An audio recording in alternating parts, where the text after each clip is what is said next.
এই হাদিসটা আপনাদেরকে কেউ বলেনি কখনো যে বিনা প্রয়োজনে ছবি তুলতে হয় না? কিয়ামতের মাঠে সবচেয়ে বেশি শাস্তি যাদেরকে দেয়া হবে তারা হচ্ছে এক শ্রেণীর মুসাউবির, যারা তাসবির আঁকতো, ছবি আঁকতো বিনা প্রয়োজনে, অপ্রয়োজনীয়, এবং আল্লাহ পাকের সৃষ্টির মতো সৃষ্টি করতো। এদেরকে কিয়ামতের মাঠে সবচেয়ে বেশি মর্মান্তিক শাস্তি দেওয়া হবে। এটা একটা হারাম কাজ, ক্ষেত্র বিশেষে হালাল করা হয়েছে। কিভাবে হালাল করা হয়েছে?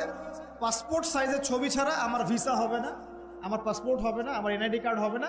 ওলামায়ে কেরাম একসাথে বসে ইজমা করে দিয়েছেন, আচ্ছা এটা জায়েজ, এতটুকু জায়েজ। আর এই যে আমরা কথায় কথায় সেলফি আর এই ছবি, এই সংস্কৃতি কোত্থেকে আসলো? এটা তো মুসলিমদের সংস্কৃতি না। ছবি মূর্তির সাথে আমাদের সম্পর্ক কি?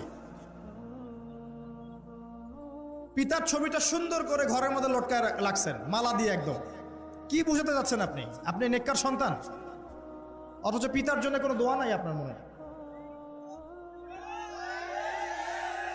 দাঁড়ান দাঁড়ান, এই সংস্কৃতি থেকে বের হন। ক্ষেত্র বিশেষে হয়তো কোনো কোনো ক্ষেত্রে করা যাচ্ছে, আমভাবে